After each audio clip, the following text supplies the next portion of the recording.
8, 9, 10. Salamat po, Daddy Frankie. Makabili na ako ng gamot ng anak ko. Mm-mm.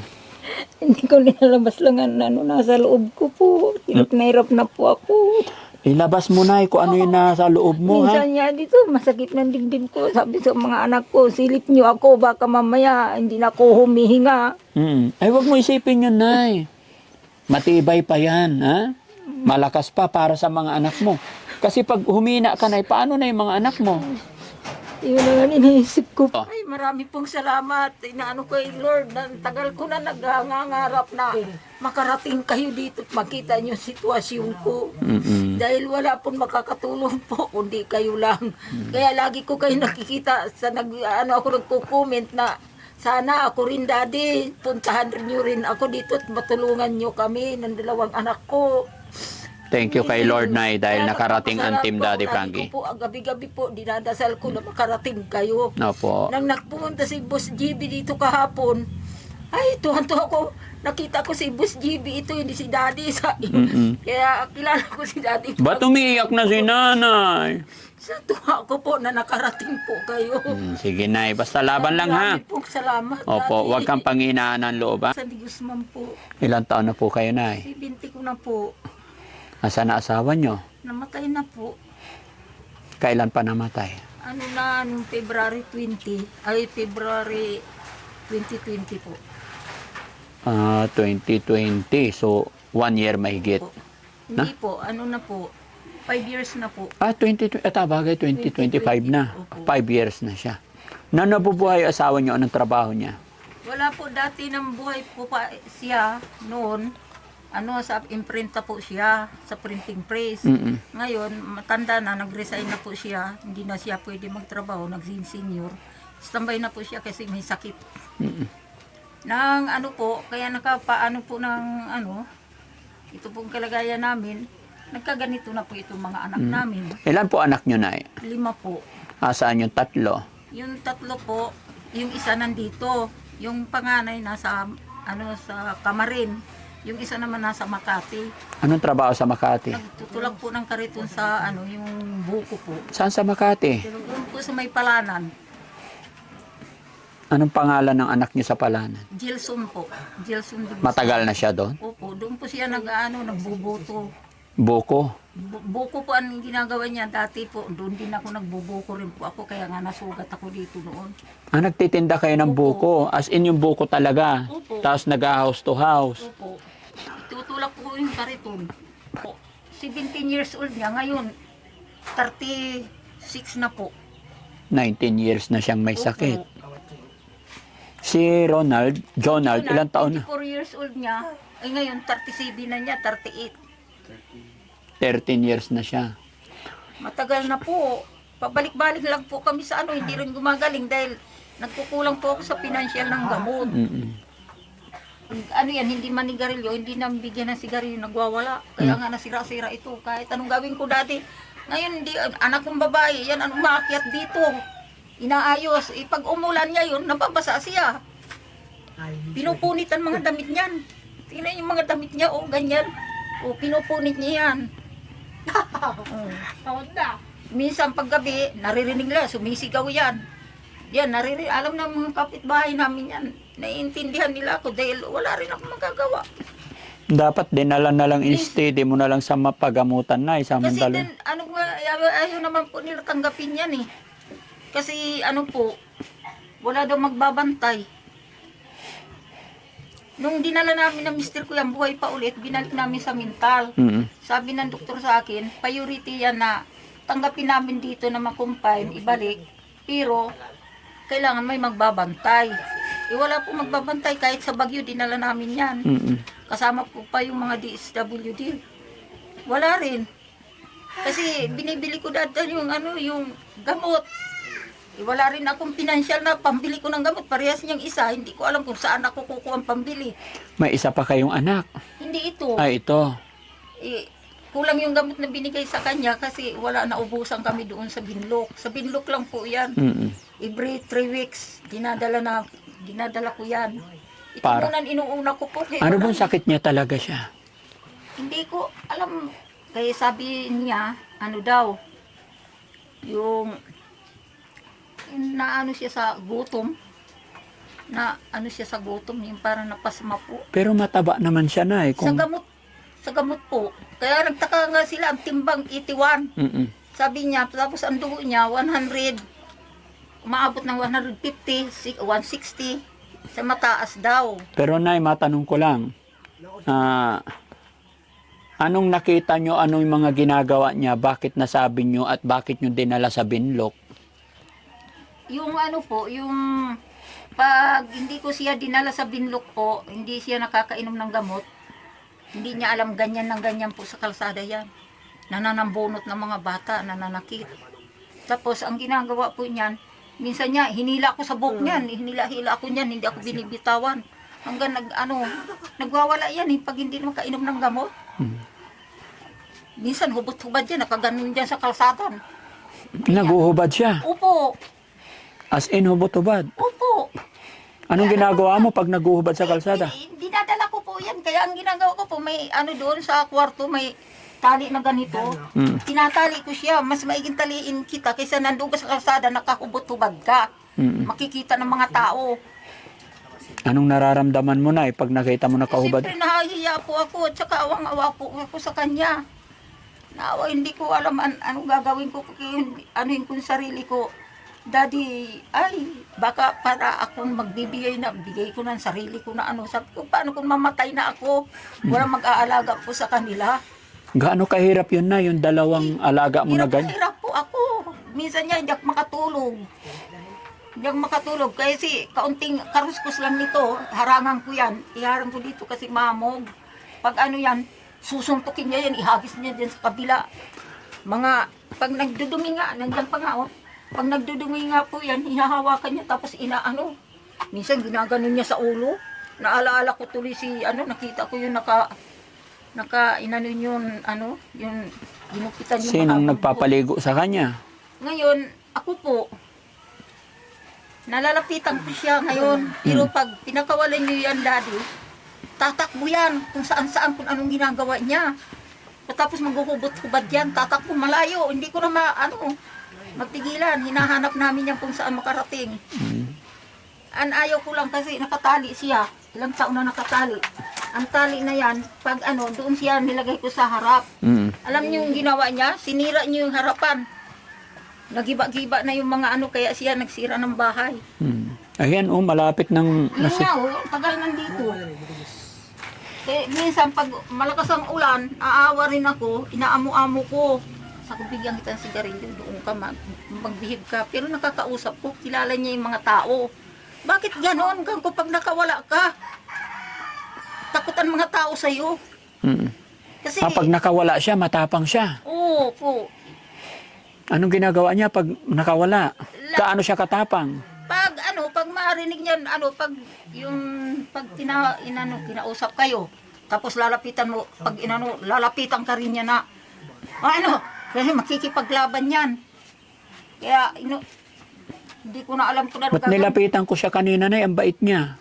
Mabait niya po yan kay manghihingi na si Carlio. Kumusta sa Makati, no? Kumusta sa Makati? Oh, ganun pa rin. Gusto mo sumama sa akin sa Makati? Alam mo yung Makati? Alam mo yung Pio del Pilar? Gusto na doon? Ha? Gusto na? Masaya dun. Punta tayo doon? Tiga Makati rin ako eh. Matagal siya doon sa nagtinda ng buko. Yan, mabait yan, kaya lang walang bisyo yan.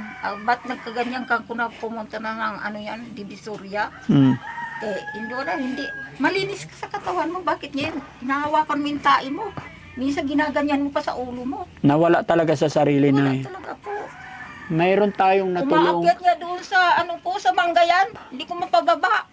Baba ka, dala-dala ito Kasi ito natanggal. Ito. Ay, si Junard nakawala. Sabi niya, hubot-hubad. Pumunta doon sa likod ng bahay ng anak ko.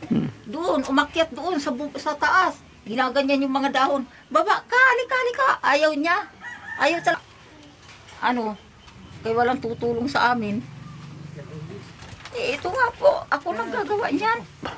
Dinirudingdingan ko yan kasi nakikita Hindi ka ba ko siya. natulungan ng mga anak mo na matino? Ay, again, mga anak ko po, puro hirap din sila. Itong anak ko dyan, 7 ang anak niyan.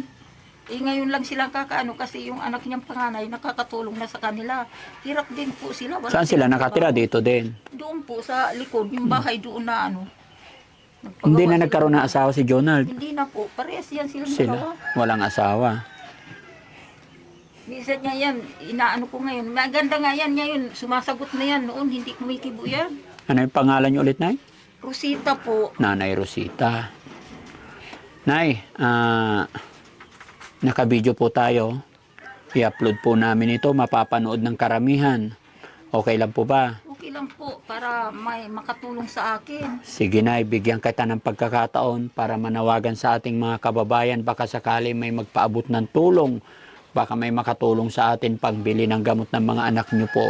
Sige, Nay. Kwento mo yung nangyari. Magpakilala ka at humingi ka po ng tulong. Sige po, Nay. Ako po si Rosita. Sana po matulungan niyo po ako sa aking kalagayan ngayon. 70 years old ko na po. Sana po tulungan niyo ako sa aking kalagayan. Hirap na hirap po ako ngayon sa buhay. Umpisa na umpisa pa lang ang mga anak ko. Nahihirapan na po ako sa kanila. Sa 2 kong anak na may sakit, sana po matulungan niyo po ako. Parang awa niyo na po sa akin. Matagal na pong panahon humingi po ako ng tulong po.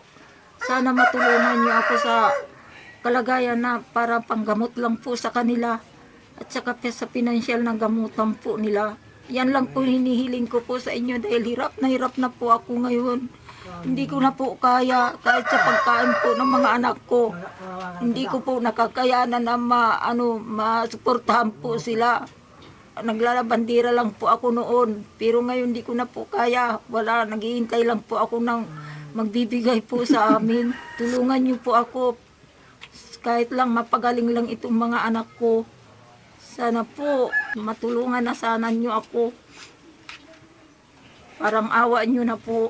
Sa ngayon, Nay, paano mo nabubuhay yung 2 kung hindi ka na nakakapagtrabaho? Yung po sa mga yung pag may nagbigay po sa amin na yung napapakain ko po sila. Kinukuha po namin, inuutang namin yung pagkain ng bigas. Yung bigas po, yun ang inaano namin, bulanan po na bigas. O pag yung tinatrabaho ko po, yung pagtatabas po ng yung sa sombrero, pinagtsatsagaan ko lang po kahit hindi ko na po kaya madaling araw po. Naggugupit na po ako sa 10 isang dosina. Pero hirap na po ako, kinakaya ko po para may makain lang ang aking mga anak. Tsaka may po sila sa gamot nila. So sa ngayon, may gamot na iniinom si Jonald. Wala po. Pero may resita kayo para sa kanya. Wala po kasi hindi ko po napapacheck up na dati. Yung umano sa kanya, yung haloperidol. Ilang beses nyo na siyang nadala sa pagamutan? Ang dami na po napadalhan namin dyan hanggang Marabilis po kami. Mm. Mintal, Marabilis, Baguio, dyan sa Dagupan. Mm. Narating na po namin yan, kaya lang gumagaling siya, mamaya-maya, na yung financial, yung gamot, naubusan, wala na po akong pambili ng gamot. Kaya ganyan, bumabalik naman po sa kanya. Pag hindi na siya nakainom, balik na sa dati. Opo. Parehas po sila. Parehas din. Opo, pag hindi nakainom ng gamot yan, Si ganyan Jackie na. Lo. Opo, si Jackie Lo. Pero nakuha, ito nagkasakit sa sa drugs. Hindi ko nga po alam kung saan siya nagkasakit eh. Basta yan ang kinukwento po niya. Mm. Yeah. Pero sa pamilya nyo, Nay, sa lahi, wala ba yung ganon? Wala po sa amin. Palagay mo, ba't nagkaganon, Nay? Bakit 2 anak mo pa? Ang unang nagkasakit, yan. Tapos nag-aaral pa ito. Ganyan na yung pag-aaral niya. Mano na po yan. Lagi siyan kinakausap nito. Naawa na daw siya. Kaya tumigil po siya. Hmm? Kaya minsan ito, Paano siya makaakyat? Maiksi na po yan. ganyan po yan. Ha? Ginaganyan niya, itataas. Kaya nga hiniktikan ko po dito para pag dito maluwang. Gaganyan niya, aakyat dyan sa taas, gigibain niya yan. Huwag mo sisirain yung bahay mo, ah. Marami yan. Marami yan. Ha? Marami? Sino siya? Ha? Sino to? Rosita. Ano mo siya? Wala, di wala. Father ka. Hmm? Di wala. Hindi mo kilala? Sino nagpapakain sa'yo? Sino nagbibigay ng pagkain mo? Ha? Jonard? Dari ko na sigaw niya eh. Ha? Tangi. Jonard? Sino nagbibigay ng pagkain mo? Wala. Wala? Nahanap ko. Ha? Nahanap ko. Hinahanap mo. Wala nagbibigay ng pagkain sa'yo dito? Si Rosita, hindi ka binibigyan? Binibigyan. Sino nanay mo? Hindi mo alam nanay mo. Ito nanay mo, si Nanay Rosita. Ayun ko ba yan? Oo, lapit ka. Tignan mo, kamukha mo si nanay. Ano sasabihin mo kay nanay? Merry Christmas, nanay. Ano? Merry Christmas. Merry Christmas daw, nanay. Anong gusto mong hilingin kay nanay? Wala, halik na. Oh, halikan mo nga si nanay. Kuha ko Todo ko. Love mo ba si nanay? Ha? Love mo si nanay? Mahal mo ba si nanay? Ano? Siyempre. Bless ka kay nanay. Very good. Si Jackie Lo, nag-bless ka kay nanay? Bless ka nga kay nanay? Jackie Lo, love mo si nanay? Oh, very good. Ginto ka. Sige nay ha, ano ta naman pinagdadaanan natin. Alam ko hindi po ibibigay ni Lord yan kung hindi natin kayan lagpasan, no? Pero hindi porkit nagkaroon tayo ng ganyan, hindi ibig sabihin ay hanggang dyan na lang ang buhay natin. Hindi po. Habang may buhay, may pag-asa, no? Laban lang po tayo. Ipag-pray mo lang, nay. Sigad lang po makasagot sa atin ang lahat. Ano po? Sige, nay, dahil nakarating kami dito, at ito mga kababayan, mga kabarangay, sana mapanood nyo po yung panawagan ni nanay. Ayon po sa kanya, sobrang pagod na raw po siya mga kababayan dahil napakahabang panahon na siya ay nag-aalaga sa dalawang anak niya na may kapansanan. No? So, huwag ka lang mawala ng pag-asa, nay. Malay natin, may makapanood ng videos natin at matulungan ka po. Basta wag lang mawala ng pag-asa, no? Nay, mayroon akong pera dito. Kamay nyo po, nay.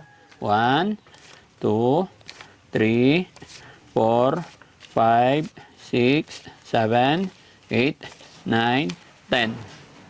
Salamat po, Daddy Frankie. Makabili na ako ng gamot ng anak ko. Hindi ko nilalabas lang ang nasa loob ko po. Hirap na hirap na po ako. Ilabas mo, nay, kung ano yung nasa loob mo, ha? Minsan niya dito, masakit ng dibdib ko. Sabi sa mga anak ko, silip niyo ako, baka mamaya hindi na ako humihinga. Ay, wag mo isipin yun, nay. Matibay pa yan, ha? Malakas pa para sa mga anak mo. Kasi pag humina ka, nay, paano na yung mga anak mo? Yun ang iniisip ko po. Paano na si Junard? Paano na si Jackie Lo? No? Sana po, tulungan niyo kaming gumaling po. Opo, nay, ha?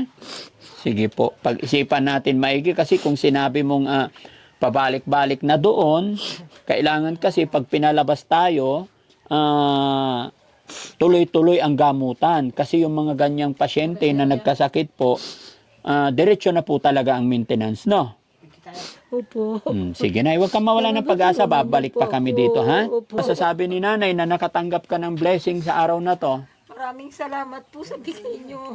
Makakabili na po ako ng gamot na wala pa sa anak ko. Pumunta ako ng bayan kanina kaya nagbakasakali lang ako makabili ako ng gamot. Wala po, sirado po ang munisipyo. Walang pasok sila. Kaya bumalik po ako dito, wala akong kapira-pira. Kaya nga sabi ng anak ko, Nanay, nasaan ka? Nandito pa ako. Nag-ano ko ng tricycle dahil wala ako nandito ako sa DSWD. Wala, sirado po sila eh. Kaya naghintay ako ng tricycle, pila. O wala akong pamasahe. Sabi ko sa anak ko, nandito ako. Nagugutom na ako. Kumain nga ng tinapay. Wala nga akong kapira-pira kahit 5 ako. Tinawagan ako ng anak ko, Nay, nandito si Daddy Frankie.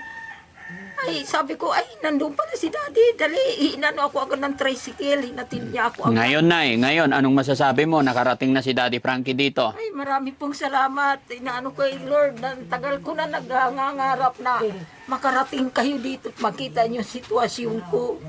Dahil wala pong makakatulong po, kundi kayo lang. Kaya lagi ko kayo nakikita sa ako nagko-comment na sana ako rin, Daddy, puntahan niyo rin ako dito at matulungan niyo kami ng 2 anak ko. Thank you kay Lord, Nay, dahil Kaya nakarating ang Team Daddy lagi Frankie. ko po, gabi-gabi po, dinadasal ko na makarating kayo. Opo. Nang nagpumunta si Boss GB dito kahapon, ay, tuwan-tuwa ko. Nakita ko si Boss GB, ito hindi si Daddy. Kaya kilala ko si Daddy. Ba't umiiyak na si Nanay? Sa tuwa ko po na nakarating po kayo. Sige, Nay, basta laban lang, ha? Marami pong salamat. Opo, Daddy. huwag kang panghinaan ng loob, ha? Laban lang. Opo. Okay, pasalamat na lang tayo sa ating mga tagapanood, Salamat po. Nay. Nay, makinig ka. Gusto ko, Nay, magpasalamat tayo sa mga tagapanood, sa mga subscribers, viewers natin. At ako'y nagpapasalamat din sa inyo. Yung perang ibinigay ko sa inyo ngayon ay hindi po totally galing sa akin yan. Yan po ay sinisweldo ko rin sa ating YouTube channel na ipinapamigay sa mga taong kagaya ninyo. Opo. Kaya kung may pasasalamatan kayo, una, Nay, si God. Pangalawa ako, dahil ako'y kasangkapan lang. Pero number 1 po si God. At isa pang pasalamatan natin ay ang mga sumusuporta sa Team Daddy Frankie. Yun nga Sige, po. Nay, pasalamatan natin sila. Marami po salamat sa pauna sa Panginoon. Nakarating si Daddy Frankie dito. Marami pong salamat sa mga followers at saka sa mga describe sa kanya. Yung nakakatulong po. Salamat po at nakarating dito si Daddy Frankie at natulungan po ako at nabigyan ng biyaya. Sana po matulungan niyo pa rin ako. Salamat. Marami pong salamat. Yan. So, yun mga kababayan, mga kabarangay, maraming salamat. Pakishare po yung videos natin para sa ganon ay may mas makatulong pa kay Nanay, kay Jackie Lo, and then kay Junard, no? So, thank you so much po. Bye-bye. And